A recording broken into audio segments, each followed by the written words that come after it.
कपिलाय महामुनये शिष्याय तस्य च सुरये पंचशिखाय तथेश्वर कृष्णायै ते नमस्यामः।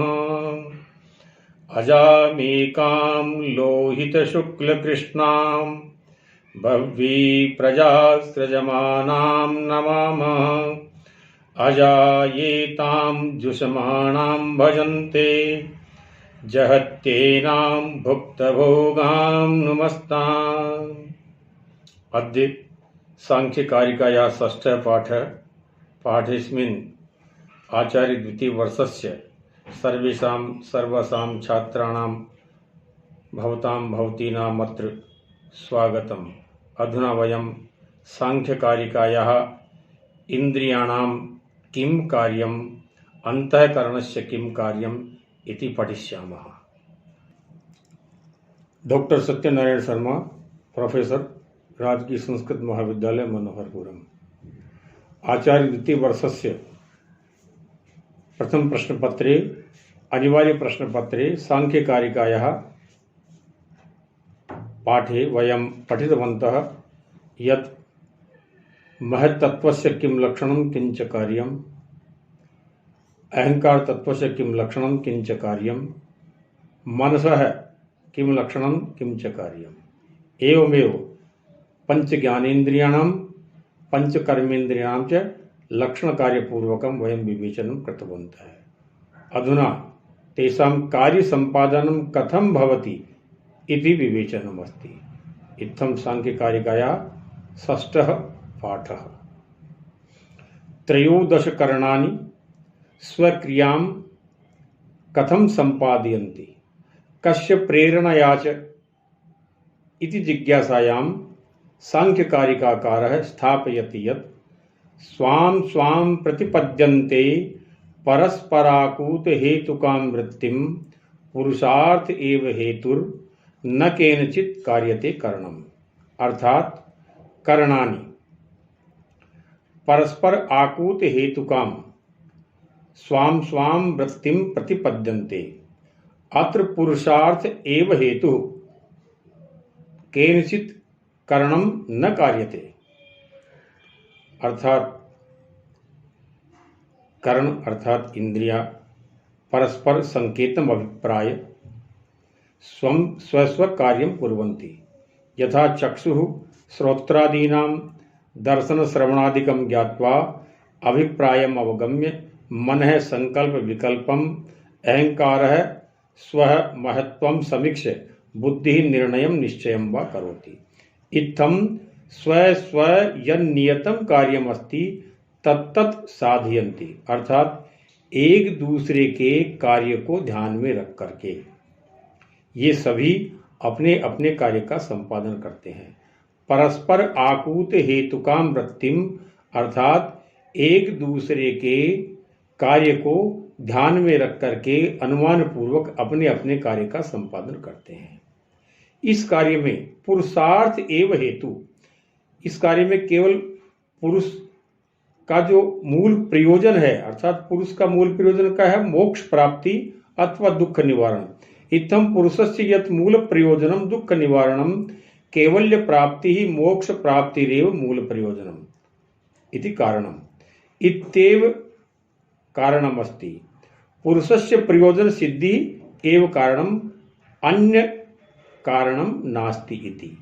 केनचित् न केनचित् कार्यते कारणम अर्थात न कोऽपि अन्यः प्रेरकः है। यथा न्याय दर्शने ईश्वरः प्रेरकः है, परम सांख्य दर्शने एतद् भिन्नम। अर्थात परस्पर एक दूसरे के कार्य को ध्यान में रख करके ये सभी अपना कार्य का संपादन करते हैं। पहला भाव। दूसरा है इस कार्य के संपादन की प्रक्रिया में इसका लक्ष्य है पुरुष का मूल लक्ष्य। पुरुषार्थ है पुरुषस्य अर्थ अर्थात पुरुष का मूल प्रयोजन। पुरुषस्य मूल प्रयोजनम प्रथम कारिकायामेव संपादितम उक्तम यत् दुख निवारण त्रिविध दुख निवारणम अथवा मोक्ष प्राप्ति इति एव मूल हेतु अन्य केनचित् न क्रियते। अन्य किसी की प्रेरणा से यह कार्य संपादन नहीं होता। केवल पुरुष का जो मूल प्रयोजन है दुख निवारण या मोक्ष प्राप्ति, उसको ध्यान में रख करके ही इस सारे कार्य को संपादन किया जाता है। यहाँ केनचित कारणम अन्यत नास्ति, इसका प्रयोजन यह है कहने का, क्योंकि न्याय दर्शन में इस कार्य संपादन के पीछे ईश्वर की प्रेरणा को माना गया है, ईश्वर को प्रेरक माना गया है। लेकिन सांख्य दर्शन में ऐसा नहीं है। सांख्य दर्शन में पुरुष का जो प्रयोजन है वही इसका मूल कारण है, अन्य कोई कारण नहीं है। इस प्रकार से इस कारिका में ये जो त्रयोदश करण है वह किस प्रकार से अपने कार्य का संपादन करते हैं, यानी इनमें किसी प्रकार का विरोध नहीं है। यानी आंख ने किसी विषय को देखा, आंख के देखने के पश्चात मन में उसका संकल्प विकल्प होगा, क्या है क्या नहीं है। मन के संकल्प विकल्प के पश्चात अहंकार तत्व के द्वारा उसका अपने स्वमहत्ता की समीक्षा की जाएगी और बुद्धि के द्वारा निर्णय किया जाएगा। अर्थात ये परस्पर एक दूसरे के कार्य में इनका कोई हस्तक्षेप नहीं है, ये अपने अपने कार्य का संपादन करते हैं और यही इनकी परस्पर समझ है। इन परस्पर सभी करणों की यही समझ है। इसी को कहते हैं परस्पर आकृत हेतु का वृत्तिम, यानी एक दूसरे की समझ के आधार पर एक दूसरे के कार्य को ध्यान में रखकर देखने का कार्य जब आंख ने किया है तो आंख ही उसके लिए अधिकृत है। सुनने का कार्य श्रवणेंद्रिय ने किया है तो वह उसके लिए अधिकृत है। अर्थात एक दूसरे के कार्य को ध्यान में रख करके ये अपने अपने कार्य का संपादन करते हैं। उक्त कारिका का यही आशय है। अग्रे द्वात्रिंशत् कारिकायाम अत्र प्रतिपादयति यत् कतिविधम कार्यम करणम त्रयोदश विधम तद आहरण धारण प्रकाशकरम कार्यम च तस्य दशधा आहार्यम धार्यम प्रकाश्यम च। इस प्रकार से यह जो करण है, करण किसे कहते हैं? इस व्याकरण में हमने पढ़ा है साधक तमम करणम। किसी भी कार्य के संपादन में जो अत्यंत महत्वपूर्ण हो वही करण कहलाता है। किसी कार्य के संपादन में सबसे जो प्रमुख है वही करण कहलाता है। तो ये जो करण है इनका कार्य है पुरुष के लिए, पुरुष का जो प्रयोजन है दुख निवारण या मोक्ष प्राप्ति, उस कार्य के संपादन में सर्वाधिक जो उपयोग है जिनका है वही करण है। तो ये करण कितने प्रकार का है? त्रयोदश विधम करणम त्रयोदश विधम, यह 13 प्रकार का है। इनका कार्य है आहरण, धारण और प्रकाश कर, यानी पहले उसका आहरण व्यापक करना, फिर उसको धारण करना और फिर उसको प्रकाशित करना। तस्य च आहार्यम धार्यम प्रकाश्यम च कार्यम दशधा भवति। इस प्रकार से यह है आहरण करना, धारण करना और उसको प्रकाशित करना, यह कार्य भी 10 प्रकार का हुआ।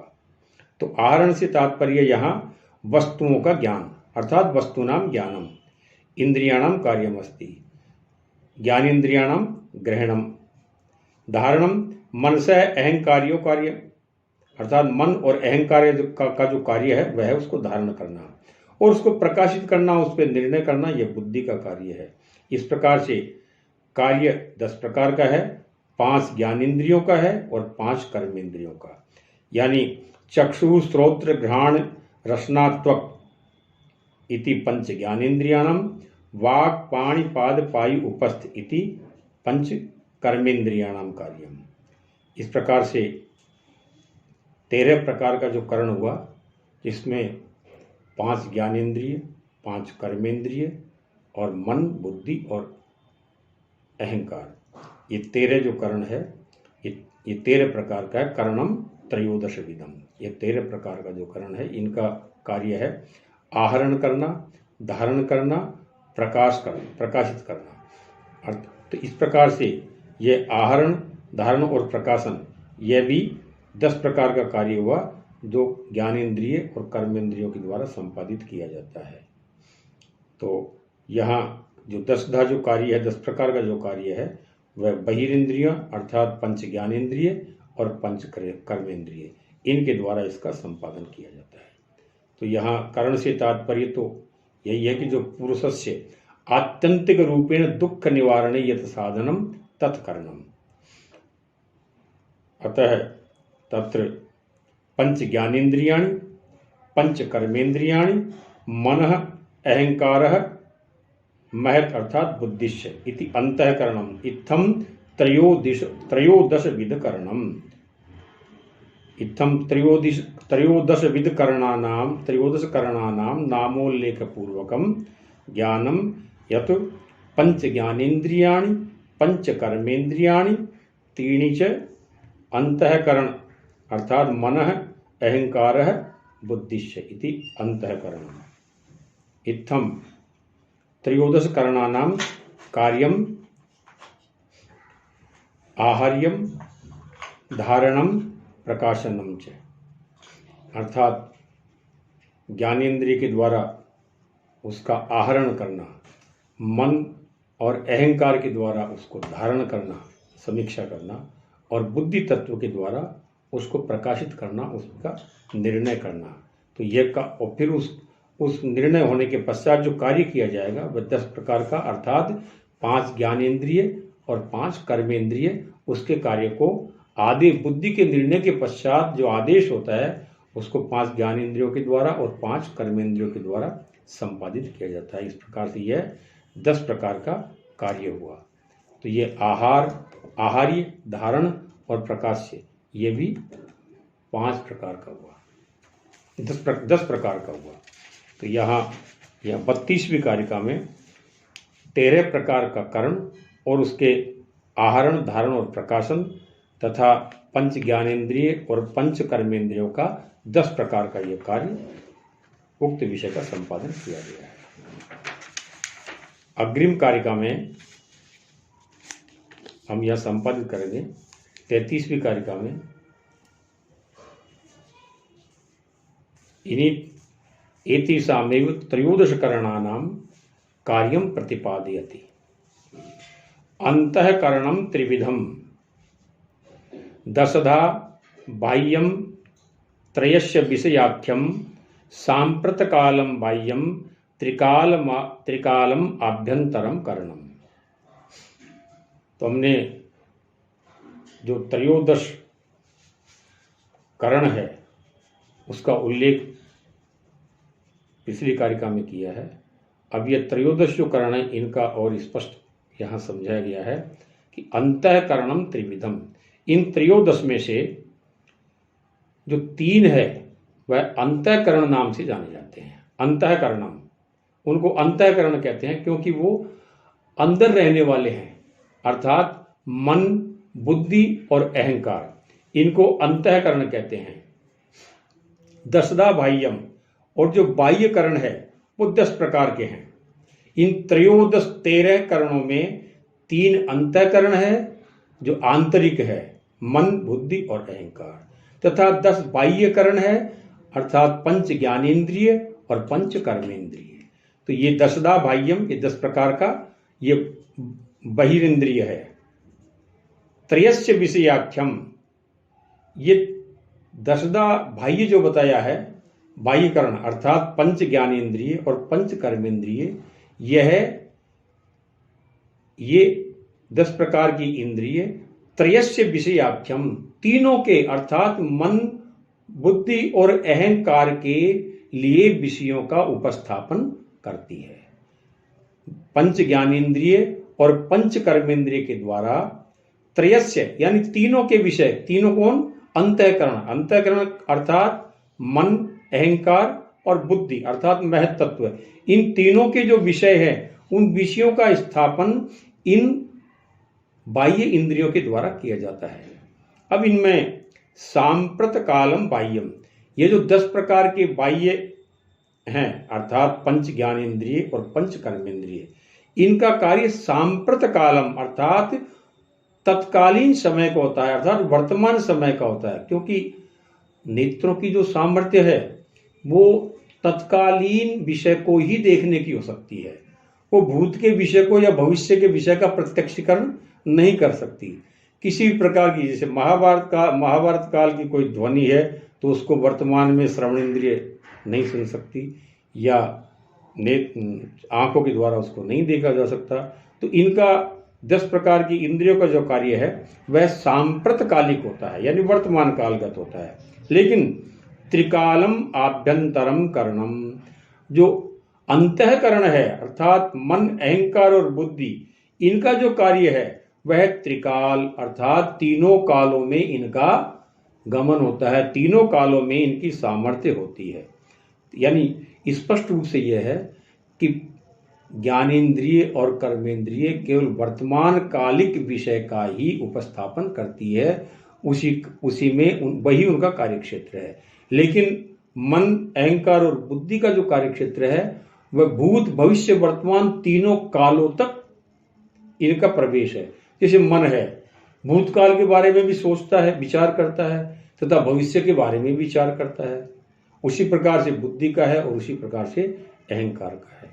तो यहाँ 33वीं कारिका में स्पष्ट किया गया है कि ये जो 13 प्रकार का जो करण है, इसके 2 विभाग किए। इनमें से 3 अंतःकरणम त्रिविधम, 3 तो अंतःकरण कहलाते हैं और वो 3 है मन, अहंकार और बुद्धि। और इन तीनों के लिए विषयों को उपस्थापित करने वाले त्रयस्य विषयाख्यम, इन तीनों के लिए विषयों को उपस्थित करने वाले जो करण है वो बाह्य है, और वो बाह्य करण 10 प्रकार के हैं, 10 प्रकार के हैं। तो बाह्य करण का कार्यक्षेत्र है सांप्रत कालम, केवल वर्तमान समय के विषयों का ही इनका कार्य है। आभ्यंतरम करणम त्रिकालम, लेकिन जो आभ्यंतर करण है अर्थात अंतःकरण है उसका कार्यक्षेत्र तीनों काल तक है। यानी 5 ज्ञानेन्द्रिय और 5 कर्मेंद्रियों का कार्य केवल वर्तमान कालिक होगा। लेकिन अंतःकरण जिनमें मन, अहंकार और बुद्धि है, इनका कार्यक्षेत्र वर्तमान काल भी है, भूतकाल के विषय में भी ये सोचते हैं और भविष्य काल के विषय में भी इनका विचार होता है।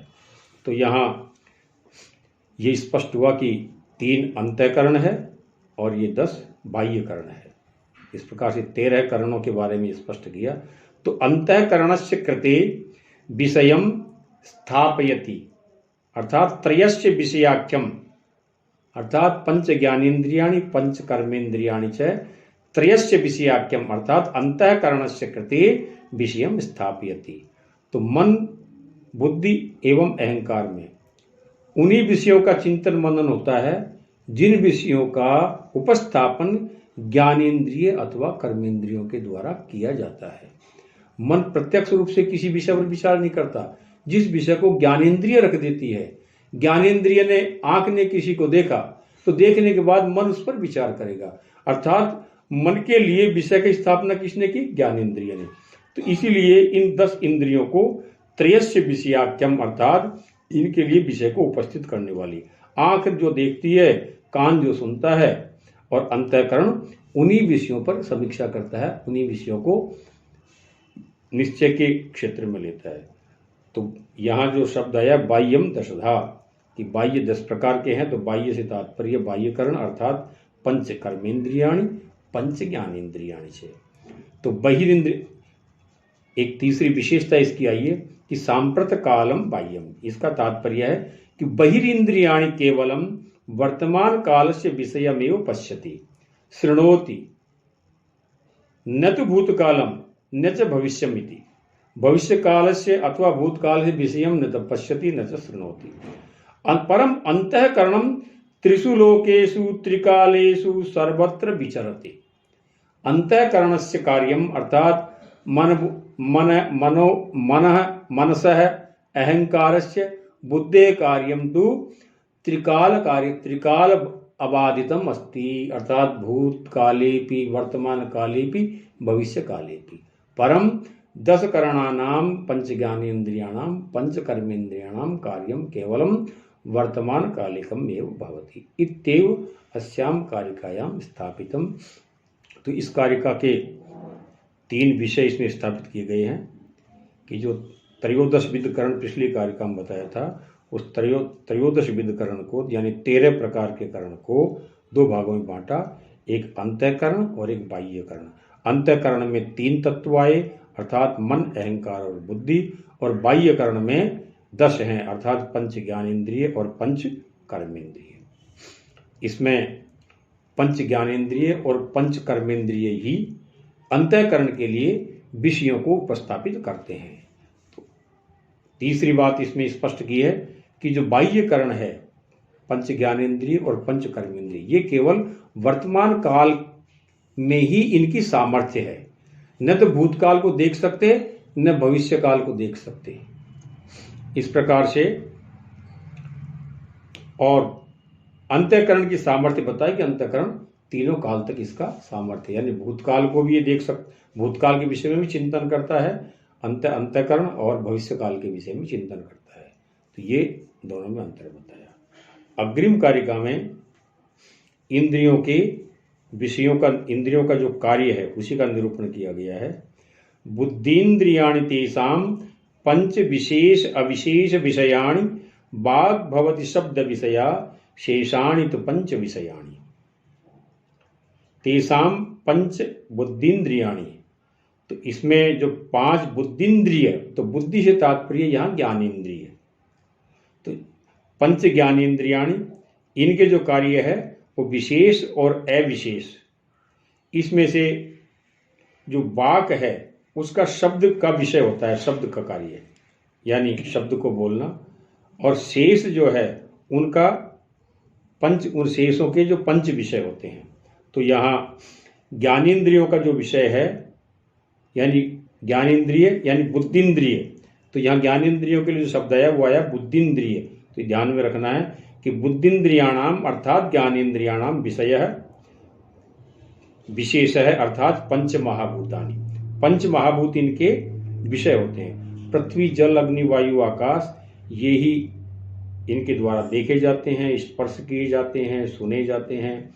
और अविशेष में आता है तन मात्रा, पंच तन मात्रा, अर्थात शब्द स्पर्श रूप रस गंधादीनि इति पंच तन मात्राणि अविशेष। तो इनके जो कार्य हैं, ज्ञानेन्द्रियों के कार्य हैं विशेष और अविशेष, अर्थात पंच महाभूत विषयक, और ये तो है विशेष, और पंच तन्मात्रा विषयक, अर्थात वो है अविशेष। वाक जो इंद्रिय है वह केवल शब्द में गृह्णाति, वह केवल शब्द को ही ग्रहण करती है। और शेषाणि तो पंच विषयाणि, शेष अर्थात पाणिपाद पायु और उपस्थ, ये जो कर्मेंद्रिय है शेष, ये 5 विषयों का अर्थात शब्द स्पर्श रूप रस और गंध को ग्रहण करती है। तो यहाँ इंद्रियों का जो विषय है, इंद्रियों का जो कार्य क्षेत्र है, उनके जो विषय हैं कि 5 तो ज्ञानेन्द्रिय, इनका तो विशेष और अविशेष, तो विशेष में पंच महाभूत और अविशेष में पंच तन्मात्राएं, ये इनके कार्य क्षेत्र हुए।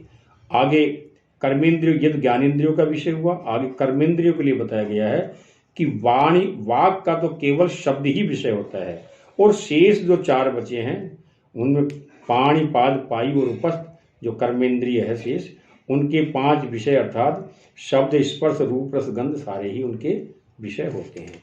इस प्रकार से 34वीं कारिका में इंद्रियों के विषयों का निरूपण किया गया है। आगे हम देखेंगे 35वीं कारिका में किस प्रकार से इन त्रयोदश करणों को मुख्य और गौण संज्ञा से संगित किया गया है, अर्थात त्रयोदश करणानाम अंगांगी स्वरूपम अत्र 35 कारिकायां प्रतिपादयति। सांख्य कारिकाकार है, ग्रंथकार है। शांतः करणा बुद्धि सर्वं विषयम अवगाहते यस्मात् तस्मात् त्रिविधम करणम द्वाराणि शेषाणि। शांतः करणा बुद्धि, इसलिए अंतःकरण से युक्त बुद्धि, अर्थात बुद्धि अंतःकरण में है, तो अंतःकरण में है मन, अहंकार और बुद्धि। तो अब अंतःकरण सहित बुद्धि सभी विषयों का अवगाहन करती है, सभी विषयों को ग्रहण करती है। शांतःकरणा अर्थात अंतःकरण के सहित, तो अंतःकरण अर्थात मन, अहंकार और बुद्धि, तो बुद्धि मन और अहंकार के सहित सभी विषयों का अवगाहन करती है, ग्रहण करती है। यस्मात् सान्तःकरणा अंतःकरणेन युक्ता बुद्धि महत्तत्वं सर्वं विषयम् अवगाहते सर्वेषां विषयाणां ग्रहणं करोति इति। तस्मात् त्रिविधम करणम, तो इस प्रकार से त्रिविधम करणम, ये 3 प्रकार का जो करण है ये द्वारी अर्थात मुख्य कहलाता है, प्रधान कहलाता है। शेषाणि द्वाराणि, और शेष जो 10 प्रकार के जो करण है पंच ज्ञानेन्द्रिय और पंच कर्मेंद्रिय वो द्वाराणि अर्थात गौण कहलाते हैं। यानी मुख्य गौण संबंध, अवयव अवयवी संबंध, द्वार द्वारी और द्वारी और द्वार संबंध। क्योंकि द्वारी किसे कहते हैं? जो द्वार से युक्त है। तो द्वार से युक्त कौन है? अर्थात 5 ज्ञानेन्द्रिय और 5 कर्मेंद्रियों से युक्त कौन है? अंतःकरण है। इसलिए जो 5 ज्ञानेन्द्रिय 5 कर्मेंद्रिय से युक्त है वो तो हुआ द्वारी अर्थात मुख्य, और शेष वो द्वाराणी अर्थात गौण है। तो यतो ही बुद्धि शांतःकरणा, शांतःकरणा अर्थात मन अहंकार करण सहिता, बुद्धि अर्थात महत्तत्वं समस्तम विषयम पदार्थानि अवगाहते गृह्णाति। तस्मात् अर्थात त्रिविध साधन युक्तम मन अहंकार युक्तम महत्तत्वं द्वारी अर्थात त्रिविध साधन द्वार युक्तम प्रधानम मुख्यम द्वारम द्वारी वा उच्यते। तो ये द्वारी और द्वारी का अर्थात मुख्य और द्वार अर्थात गौण। तो यहाँ अंतःकरण जो बुद्धि है अपने दोनों करणों सहित अर्थात मन और अहंकार युक्त जो बुद्धि है यह द्वारी अर्थात द्वार वाली, द्वार से युक्त अर्थात इंद्रियों के कार्य क्षेत्र से युक्त है ये। तो ये तो द्वारी अर्थात मुख्य कहलाती है। और शेष अर्थात पंच ज्ञानेन्द्रिय और पंच कर्मेंद्रिय। तो अवशेषाणि अवशिष्टानि अर्थात ज्ञानेन्द्रियाणि कर्मेंद्रियाणि च द्वाराणि अर्थात प्रवेश स्थलानि द्वारवत् अप्रधानानि भवन्ति। तो द्वारी अर्थात गौण मुख्य संबंध है। तो अंतःकरणेन सहिता इति शांतःकरणा, द्वारम अस्य अस्ति इति द्वारी, जिसका द्वार है। किसका है द्वार? अंतःकरण का। तो अंतःकरण द्वारी अर्थात द्वार से युक्त है। द्वारम अस्य अस्ति इति द्वारी अर्थात प्रधानम मुख्यम। शेषम द्वाराणि अर्थात गौणानि इति अर्थात पंच ज्ञानेन्द्रियाणि पंच कर्मेन्द्रियाणि इति द्वाराणि। एवं च महत् अंतःकरण युक्तम महत्तत्वम द्वारम। यथा भवने प्रवेश द्वाराणि भवन्ति तथैव भवन रूपम तु महत्तत्वम तथा द्वार माध्यमेन दशेन्द्रियाणि सूचनां प्रेषयन्ति। इत्थम द्वार द्वारी संबंध अर्थात मुख्य गौण संबंध है। एवं त्रयोदश विध करणेषु अर्थात इन 13 करणों में अंतःकरण यह मुख्य है और जो बाह्य करण है अर्थात पंच ज्ञानेन्द्रिय और पंच कर्मेंद्रिय यह गौण है। तो यहाँ मुख्य शब्द के लिए द्वारी शब्द है और गौण शब्द के लिए द्वार शब्द है। तो दोनों शब्दों की जो तकनीकी ज्ञान है समझना। द्वारी द्वाराणि शेष, तो शेषाणि तो पंच ज्ञानेन्द्रियाणि पंच कर्मेंद्रियाणि, ये तो द्वार, और द्वारी अर्थात मुख्य वो है अंतःकरण, अंतःकरण सहित महत्तत्व। तो इस प्रकार से यहाँ 35वीं कारिका में इन त्रयोदशविध अंतःकरणों में जो अंगांगी स्वरूप है, मुख्य और गौण होने का जो संबंध है उसे यहाँ स्पष्ट किया गया है। कारिका बिल्कुल स्पष्ट है कि 13 अपने अंतःकरण से युक्त बुद्धि सारे विषयों का ग्रहण करती है और ये जो पंच ज्ञानेन्द्रिय और पंच कर्मेंद्रिय ये इसके द्वार हैं, अर्थात इनके माध्यम से विषय इनके पास आते हैं, इनके द्वारा उपस्थित किए जाते हैं जिन पर यह अपना सूक्ष्म विवेचन करती है। इति इस प्रकार से आज हमारे ये इस छठे पाठ में त्रयोदश करणों का विवेचन किया गया है। अगले पाठ में आगे का विषय स्थापित किया जाएगा। जयतु भारतम, जयतु संस्कृतम। डॉक्टर सत्यनारायण शर्मा, संस्कृत महाविद्यालय मनोहरपुरम।